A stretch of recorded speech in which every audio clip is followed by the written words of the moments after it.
నమస్తే ఎన్ఎస్బీ న్యూస్కు స్వాగతం. నేను విషర్. పొన్ననూరు మండలం పాత సింగరపట్లపాలెం అంబేద్కర్ నగరంలో పంచాయతీ ఎస్సీ సెల్ అధ్యక్షులు బండి మల్లికార్జునరావు ఆధ్వర్యంలో వైఎస్ఆర్ కాంగ్రెస్ పార్టీ 16వ ఆవిర్భావ దినోత్సవ వేడుకలు ఘనంగా నిర్వహించారు. తొలుత వైఎస్ రాజశేఖర రెడ్డి చిత్రపటానికి పూలమాలలు వేసిన అనంతరం కేక్ కట్ చేసి కార్యక్రమాన్ని నిర్వహించారు. వైఎస్ఆర్ కాంగ్రెస్ పార్టీ నాయకులు స్టేట్ పంచాయతీ రాజ్ సెక్రటరీ పల్లపోతు బాలకోటిరెడ్డి ముఖ్య అతిథిగా పాల్గొని మాట్లాడుతూ వైఎస్ఆర్ కాంగ్రెస్ పార్టీ వ్యవస్థాపక అధ్యక్షులు మాజీ ముఖ్యమంత్రి వైఎస్ జగన్మోహన్ రెడ్డి తండ్రి ఆశయ సాధన కోసం వైఎస్ఆర్ కాంగ్రెస్ పార్టీని స్థాపించి నేటికి 16 సంవత్సరాలు పూర్తి చేసుకోవటం ఎంతో గర్వకారణమని అన్నాడు. నాడు జగన్మోహన్ రెడ్డి తన తల్లి వైఎస్ విజయమ్మ ఇద్దరితో పురుడు పోసుకున్న పార్టీ నేడు కోట్ల మందితో విస్తరించిందని, కుల మత రాజకీయాలకు అతీతంగా ప్రతి పేదవాడు సమాజంలో గర్వంగా జీవించే విధంగా గత 5 సంవత్సరాలు పాలనలో జగన్మోహన్ రెడ్డి ఎన్నో అభివృద్ధి సంక్షేమ పథకాలు ఏర్పాటు చేశారని తెలిపారు. పేద ప్రజల అభ్యున్నతి కోసం పుట్టిన పార్టీ అని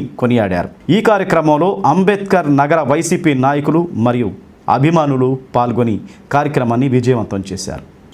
ఎదుర్కొని ఒక 16 సంవత్సరాలు జైలు శిక్ష చేసి అన్నిటికీ సిద్ధమయ్యి ఒక పేద ప్రజల కోసం కుల మతాలు లేకుండా ఒక పార్టీని ఎన్ని ఇబ్బందులైనా కూడా ఎంత ఇది చేసినా కూడా వెనక్కి తగ్గకుండా పార్టీని తీసుకొని ముందుకు నడుపుకుంటూ వస్తున్న దానికి ఆయనకి ప్రత్యేక ధన్యవాదాలు తెలుపుకోవాలి ముందు మనం.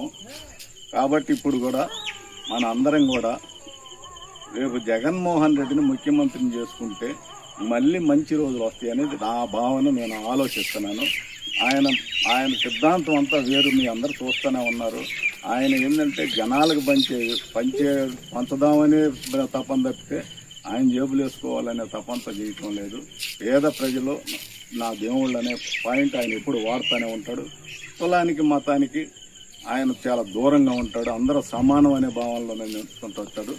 జనాలకు మంచి సేవ చేశాడు, కానీ మా నాయకులకే కొంచెం సరిగా మమ్మల్ని చూడలేదు. కాబట్టి ఆయన మాకు తోడకపోయినా పర్వాలేదు, కానీ జనాలకు మంచి చేశాడు.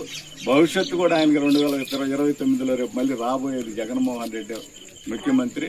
ఇప్పుడు మొన్న పవన్ కళ్యాణ్ గారు అన్నారు గెలిచింది 11 మంది, 1100 మంది ఎమ్మెల్యేలు చేసిన అంత ఇది జరుగుతుంది అంటే వాళ్ళ ఉద్దేశంలో కూడా ఏంటంటే 1100 మంది అని అతని భావన అన్నా అంటే రేపు నెక్స్ట్ మనం తట్టుకోలేమనే ఉద్దేశం వాళ్ళందరికీ ఉంది.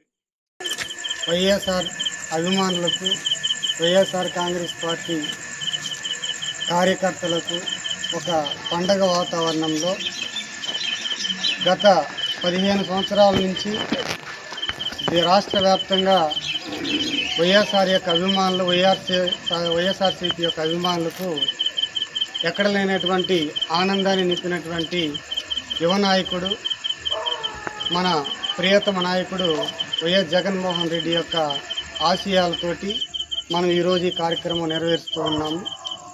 వైఎస్ జగన్మోహన్ రెడ్డి ఎప్పుడు కూడా పేదల పక్షాన ఉండేటువంటి నాయకుడు.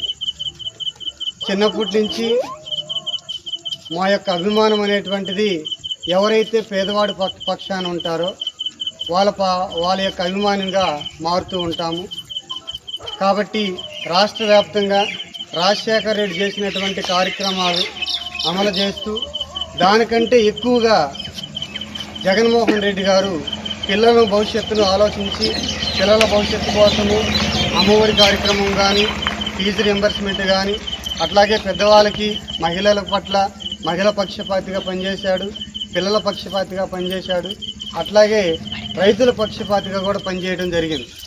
మరి 15 సంవత్సరాల పాటు మన ఈ పార్టీని ముందుకు తీసుకెళ్తూ మొట్టమొదటిగా ఒకడు మాత్రమే వచ్చాడు, తన తల్లితో పాటు బయటకు వచ్చాడు పార్టీలో నుంచి.